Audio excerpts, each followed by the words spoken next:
This is a briefing that we've had planned for quite some time. Some incredible people are with us. This is on drug trafficking and on the southern border. And we have a lot of great things happening there. We're building a lot of wall, as you all know. A lot more than they understand, I think, Carla. Right? Yes, sir. They don't understand how much we're building, but that's okay. They never did. And we're joined today by federal, state, local leaders on the front lines of the battle against the vicious drug traffickers and criminal cartels violating our sovereignty and infiltrating our southern border. I want to thank Director of Office of National Drug Control Policy, who's with us, Jim Carroll. Thank you very much. Thank you, Jim. Fantastic job you're doing. Acting DEA Administrator, a friend of mine, Udom Dillon, who I hear just incredible things, the job you're doing. Thank you, Udom. Director of the Houston, Texas High Intensity Drug Trafficking Area, Mike McDaniel. Thank you, Mike, and you're going to be saying a few words. Border Patrol Chief Carla Provost. Thank you very much, friend. ICE Homeland Security Investigations Assistant Director Matt Allen. Thank you. Deputy Assistant Secretary of Defense for Counter Narcotics and Global Threats Thomas Alexander. Thomas, thanks. Alabama Attorney General Steve Marshall. Steve. Good. Thank you, Steve, very much. I appreciate it. You're doing a great job, too, by the way. Thank you. I hear. And other law enforcement professionals. These are fantastic people. Work so hard, great danger, and they have incredible responsibility. Tens of thousands of innocent Americans are killed by the vast quantities of deadly poisonous drugs that are smuggled across our nation's very porous borders. They're a lot less porous with us there, but they're coming in bigger numbers. And part of that is because our country's doing so well economically. They're coming up for that. And even the drugs, I guess the money that we're spending, unfortunately, within the country. If we could just tell people not to be doing that, but they are doing that. We have a very, very strong country economically, and people come up to a large extent for that reason. But we're having tremendous amounts of meth, cocaine, heroin, and ultra-lethal fentanyl. That's literally ultra-lethal. Gets stronger. This comes at a great cost to our society. In excess of $700 billion annually is spent, and we think that's a very, very small number compared to what the actual number is. The administration declared the opioid crisis a national public health emergency. Illegal immigration provides a lucrative cash flow, to put it mildly, to some of the most dangerous and ruthless criminal organizations on planet Earth. We're doing a lot at the border, a lot of wall going up, a lot of equipment has been purchased, a lot of equipment is being purchased as we speak. We have tremendous things going in terms of technology. We have tremendous amounts of technology going to the ports of entry, where a lot of the drugs come in, but I think it's highly overrated. I think much of the drugs, the big loads of drugs, and certainly the human traffickers go not through the ports of entry. They go through the open areas where they don't have walls. These folks know that better than anybody. When the press talks about ports of entry, sure, things go through ports of entry, but we're going to have that very well sealed up with this equipment. The equipment's incredible what it does. It's expensive, but it's pretty amazing stuff, and that's going in literally as we speak. But we have a lot of we've got to get the wall up, otherwise it all doesn't work. And I have to say it again, I hope you go down there, because we're going to have a news conference at the border over the next 3 weeks. We're going to do it in areas where we're building large stretches of wall. And tomorrow or the next day, we're giving out another very large section. So we get a lot of wall going up.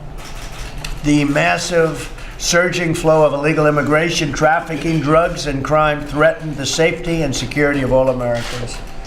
To confront this urgent national crisis, we're doing many, many things, and that's what we're going to be talking about today. We have a vote tomorrow on national emergency, and we'll see whether or not I have to do the veto, and it will be, I think, all very successful regardless of how it all works out, but it's going to be very successful.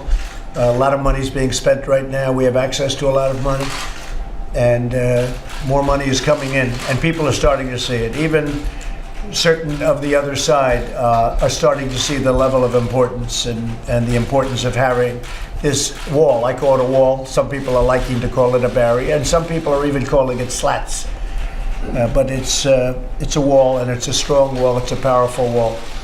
So a lot of very positive things are happening on the border. I'd like to ask Mike McDaniel to say a few words, Director of Houston, Texas.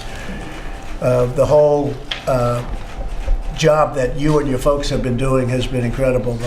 People are studying it. So maybe you'll say a few words to the media, please. Thank you, sir.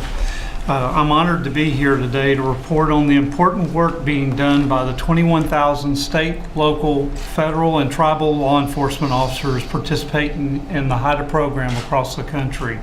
Some of our principal partners are sitting here at the table with us today. Let me first begin by thanking you for your unprecedented commitment in fighting against the drugs and the cartels that are assaulting our communities.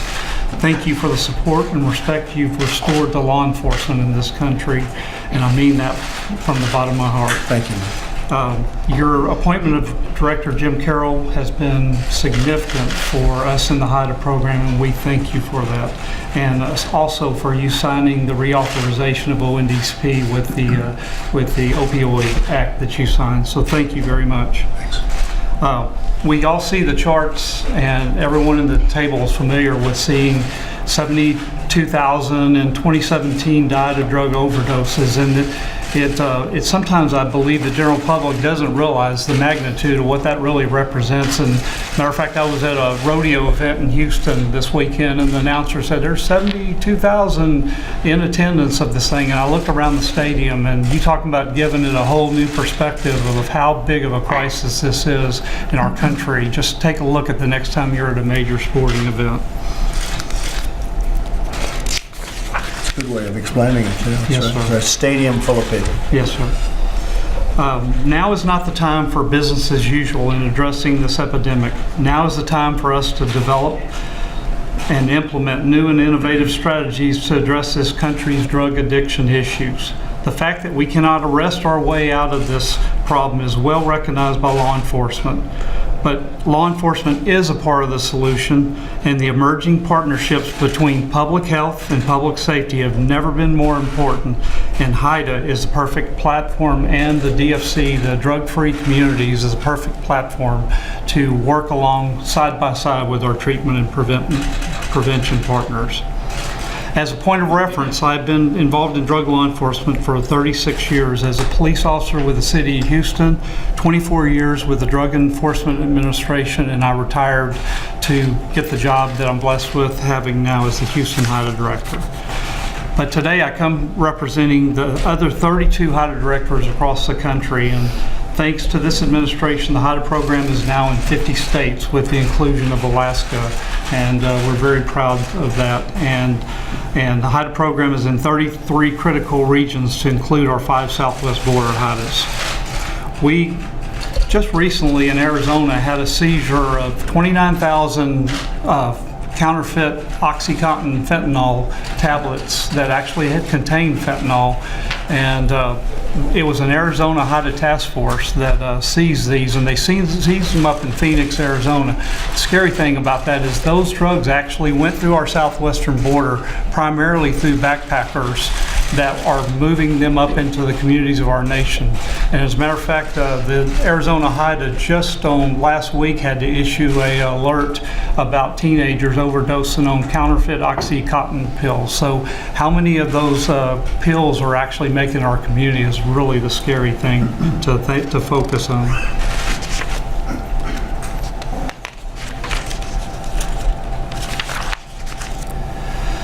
The HIDTAs around the country have effectively assembled unified teams of federal, state, local, and tribal law enforcement to work together towards one common goal, and that is attacking and dismantling these violent drug cartels. One of the most important things I believe that we do, and working with our partners at CBP and Border Patrol, is to try to connect the dots. When there's seizures along the border, the most important thing law enforcement can do is connect the dots and actually identify the cartels that those drugs are coming from, so that we can dismantle those drug trafficking organizations and, more importantly, criminally prosecute them in U.S. courts.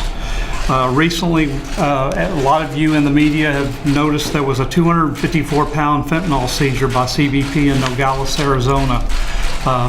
Just 2 weeks ago, a case in Little Rock, Arkansas, and with the Gulf Coast HIDTA, they seized approximately 38,000 in several seizures that were coming into the port of New Orleans.